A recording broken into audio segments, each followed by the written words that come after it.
First, I believed them. First, I trusted the envelopes they set on the counter. First, I stopped asking why my name was on the account and theirs was on the withdrawals. They called it family. They called it temporary. They called it help. And the strange thing about being raised by people who speak softly while they take from you is that the softness becomes part of the theft. You remember the tone before you remember the amount. You remember the smile before you remember the signature. You remember the word "we" long after you realize it was never meant to include you. My parents had a way of making every intrusion sound like mercy. They did not slam doors. They did not shout in the beginning. They did not look like the kind of people who would take money meant for their own child and justify it with a sigh. That was the advantage they had. People like that never begin with cruelty. They begin with concern.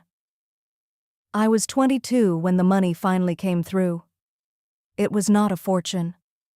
It was not enough to make anyone rich. But to me, it was a door.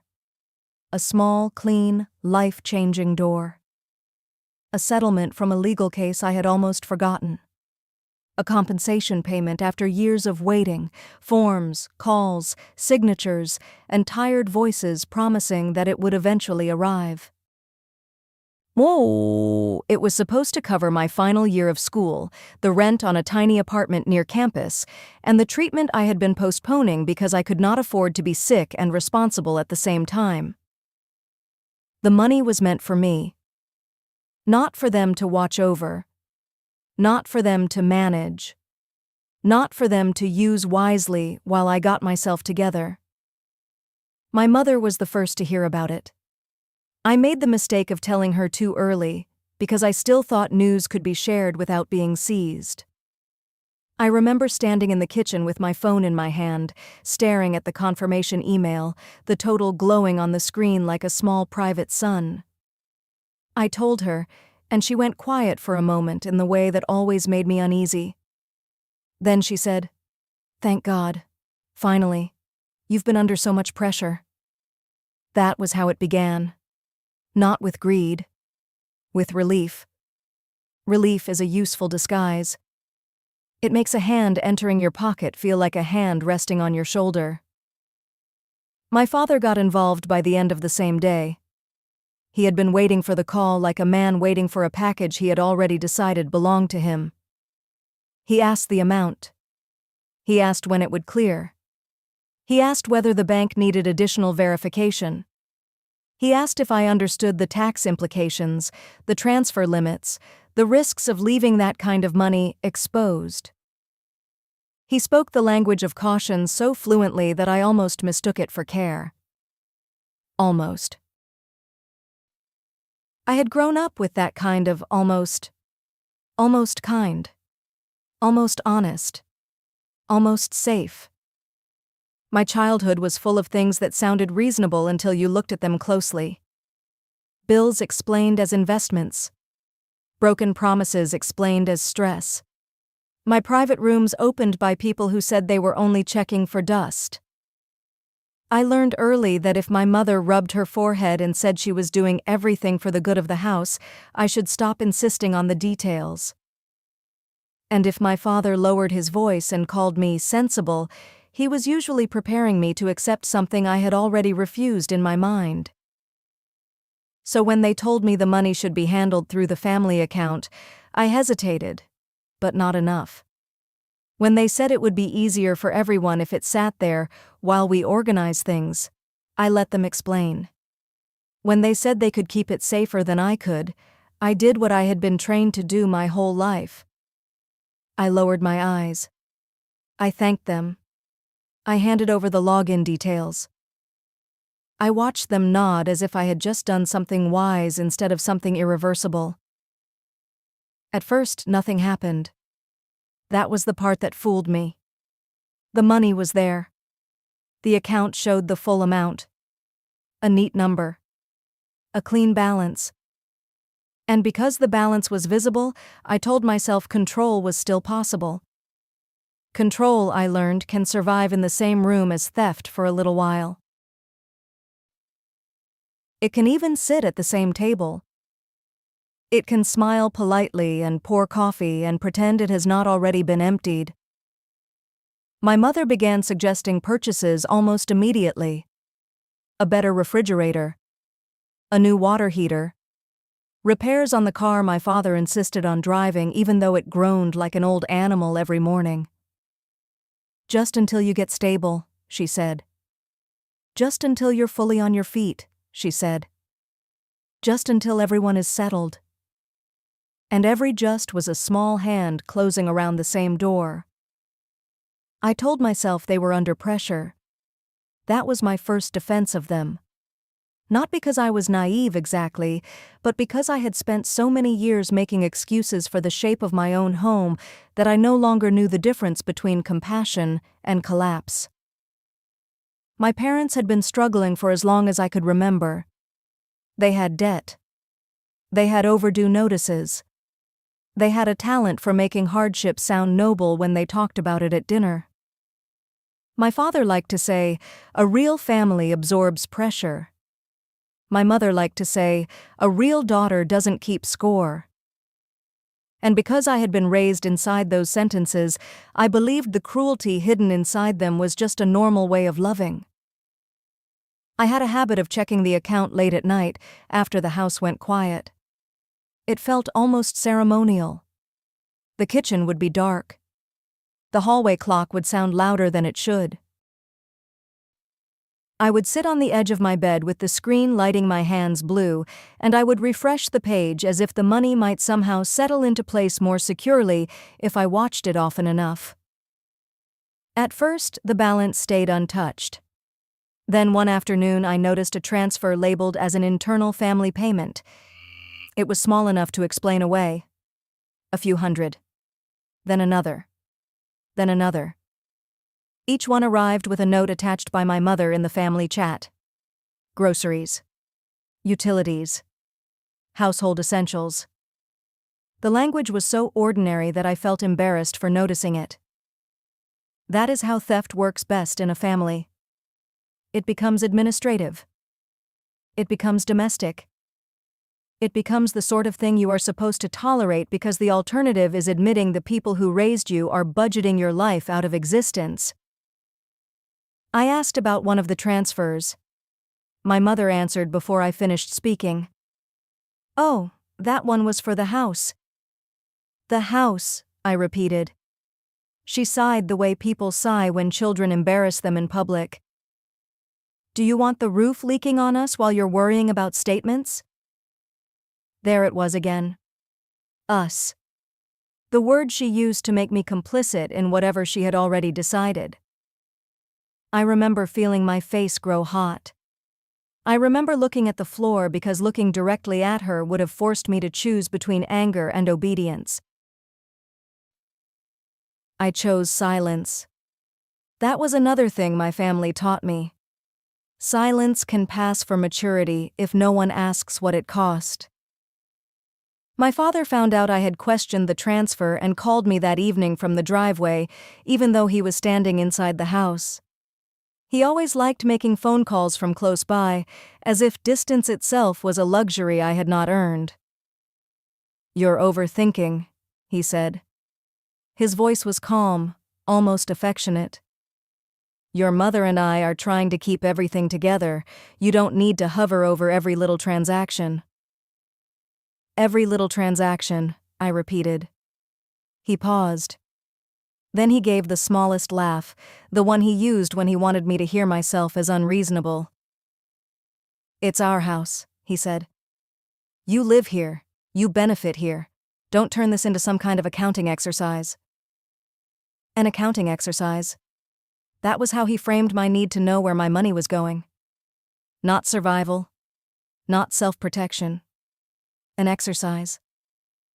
I began to look more carefully after that. Not because I expected answers immediately, but because once a crack forms in trust, your hand keeps returning to it without permission.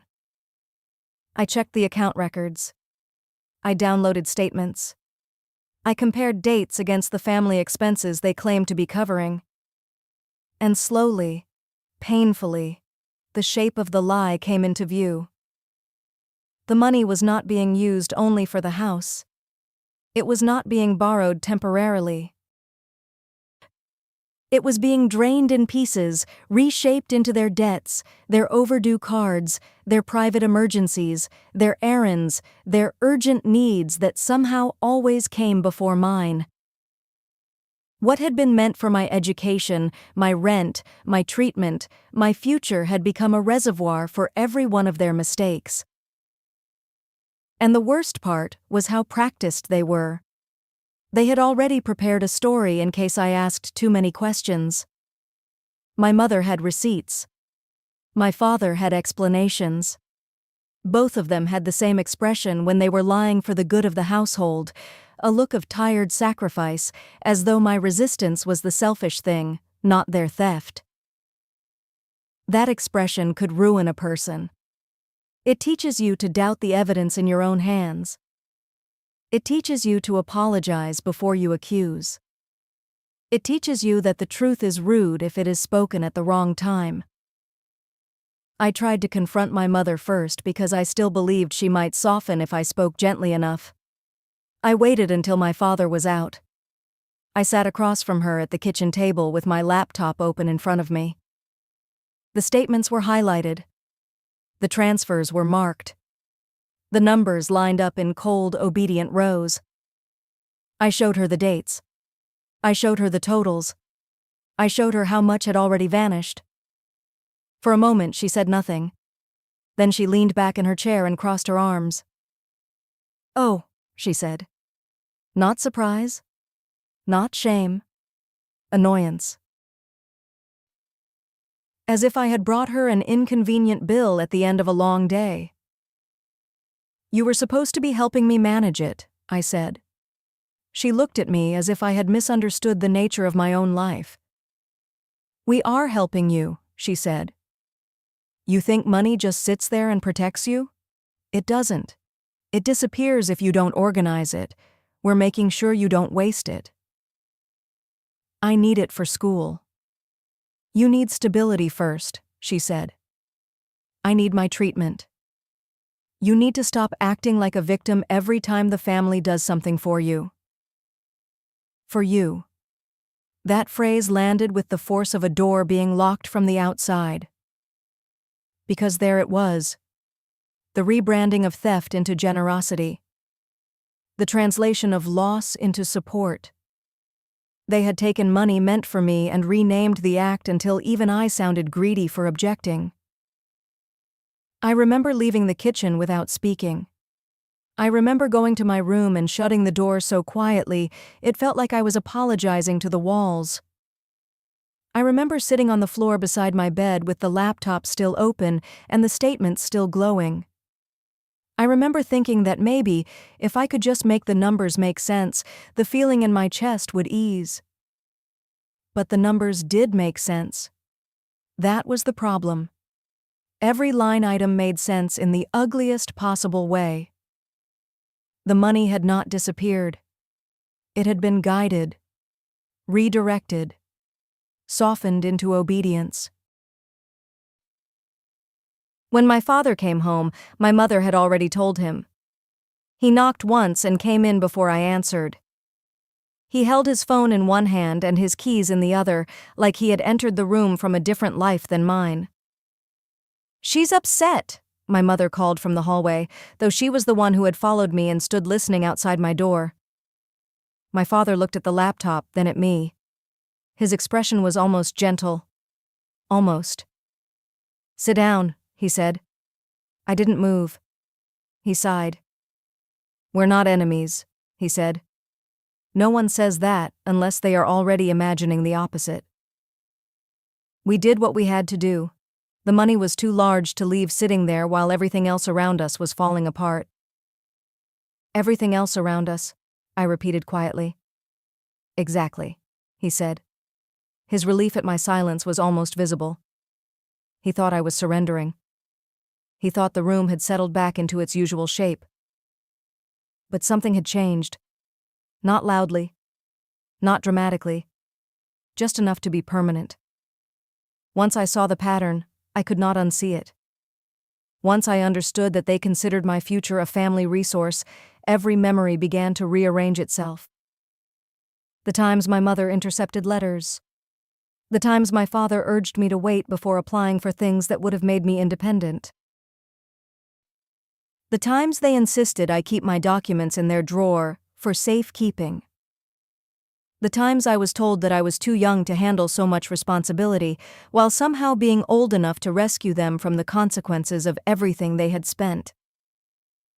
I started sleeping with my passport under my pillow. I started photographing every statement. I started saving screenshots of every transfer, every message, every casual remark that sounded innocent until you read it beside the numbers. They noticed the change. Of course they noticed. Parents like mine always notice the moment a child becomes difficult to control. My mother began asking why I was acting secretive.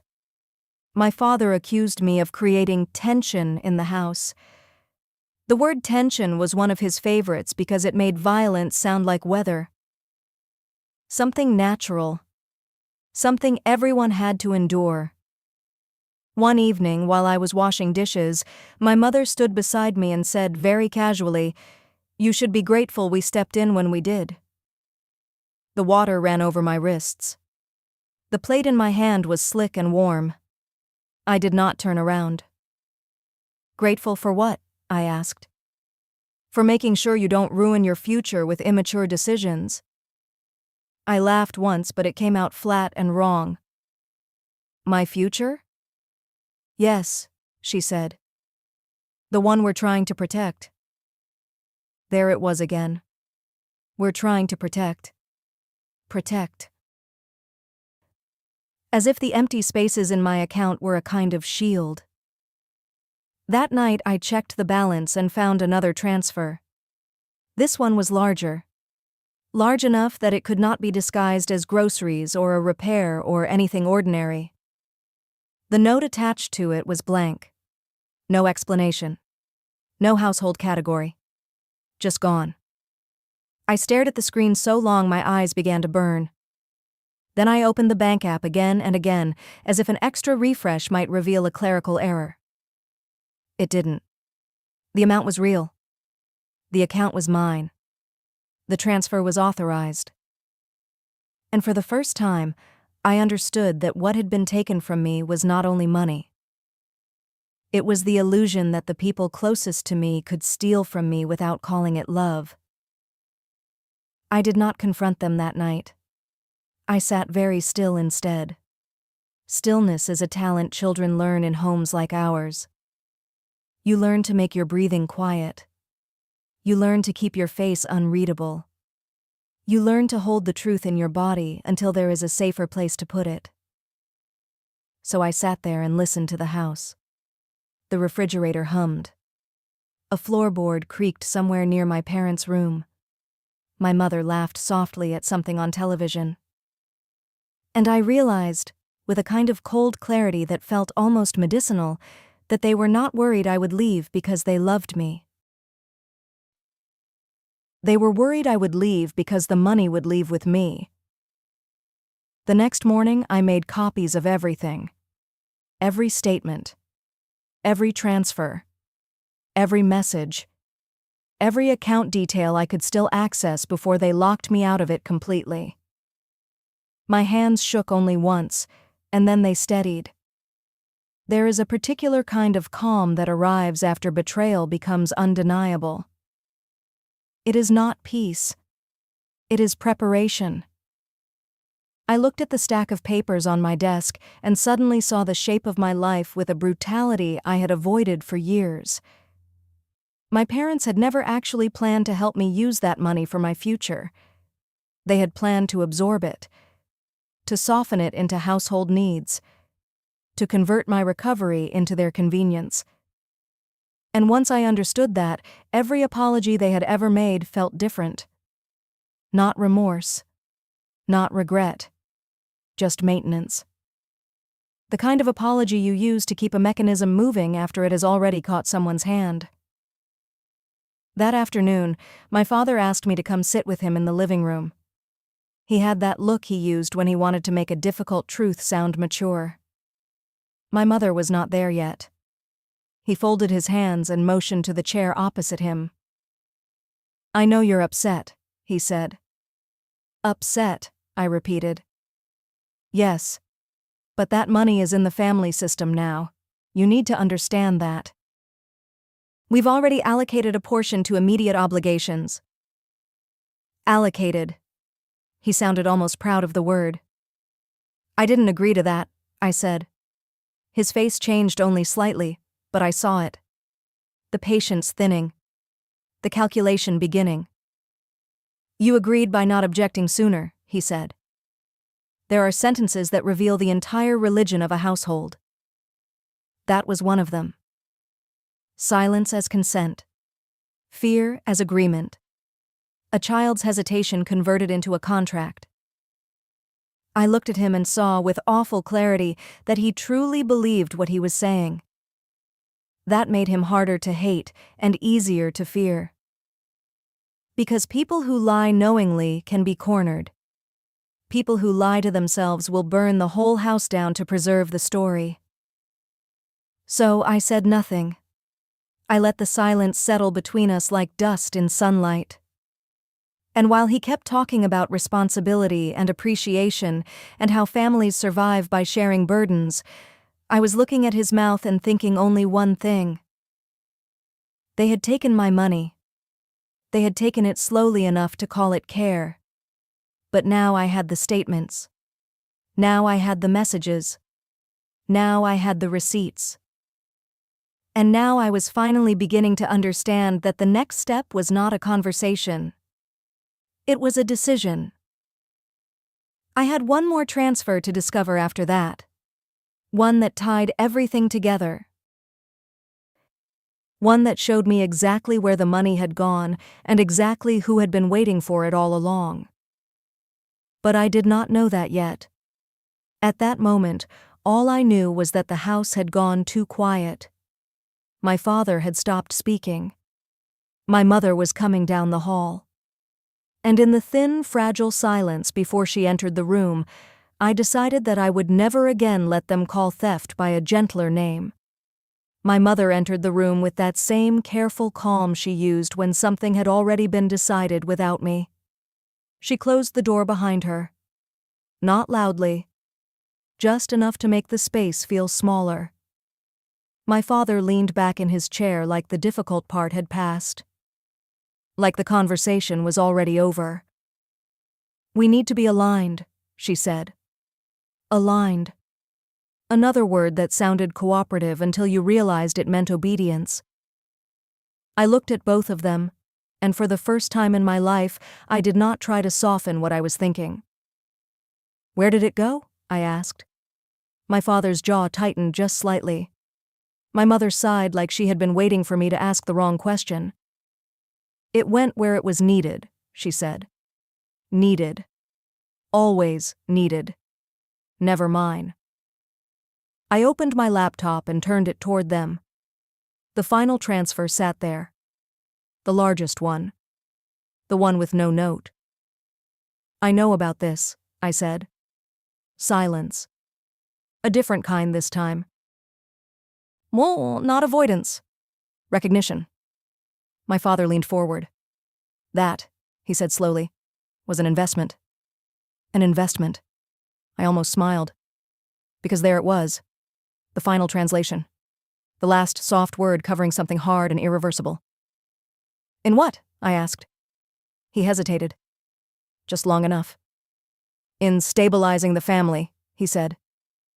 I turned the screen back toward myself and clicked into the transaction details. Account number. Recipient name. Reference code. I had already searched it the night before. Already followed the trail far enough to understand what they were hoping I would never see. "It didn't go to the house," I said. "It didn't go to bills. It didn't even go to your accounts." My mother shifted slightly. My father said nothing. It went to him, I said. The word hung there. My uncle. My father's brother. The one who always had a plan. The one who always needed just a little help to make it work. The one who never paid anything back. It was temporary, my mother said quickly. He needed liquidity. Liquidity. Another clean word. He needed my money, I said. He's family, my father replied. There it was. Oh, the final wall. Family. The word they used to open doors that should have stayed locked. I felt something in me settle. Not break. Settle. Like a structure finally locking into place after being unstable for years. You didn't ask me, I said. We didn't have time, my mother answered. You didn't tell me. We were going to. You took it. My father's voice hardened. We used it, he said. Used. Not took. Not stole. Used. I closed the laptop slowly. The sound was soft. Final. How much is left? I asked. They didn't answer immediately. That was my answer. Enough, my mother said finally. For now. For now. As if my life had been reduced to a temporary condition they were managing. I stood up. My father looked surprised. Not alarmed. Just surprised. Where are you going? He asked. To fix it, I said. My mother laughed softly. Not kindly. Not cruelly. Just dismissively. You're overreacting, she said. Overreacting. Another word designed to shrink reality until it fit their version of events. I walked past them. Out of the living room. Down the hallway. My heart was beating fast, but my hands were steady. That was new. I went to my room and took the folder I had prepared that morning. Printed statements. Screenshots. Account details. Every piece of proof I could gather before they realized how far I had already gone. When I came back, they were both standing now. Sit down, my father said again. No, I said. The word felt unfamiliar, but it didn't shake. We can resolve this internally, he said. There's no need to escalate. Escalate. He was already reframing it. You already escalated it, I said. When you moved the money. My mother stepped closer. Think about what you're doing, she said quietly. This affects all of us. All of us. Always all of us when something needed to be taken. It already did, I said. I walked to the door. My father's voice followed me. If you leave like this, he said, don't expect things to stay the same. I paused. Not because I was afraid, but because I finally understood the sentence. Things had never been the same. I had just been the last one to notice. I opened the door and stepped outside. The air felt different. Colder. Cleaner. For a moment, I stood there with the folder in my hands and the weight of everything settling into something solid. They had taken the money. They had called it help. They had expected me to accept it. But they had also left a trail. A clear one. And for the first time, I wasn't trying to explain it away. I wasn't trying to make it softer. I wasn't trying to fit it into the shape of a family that never really existed. I was just seeing it. Clearly. And once you see something clearly, there's only one thing left to do. You act.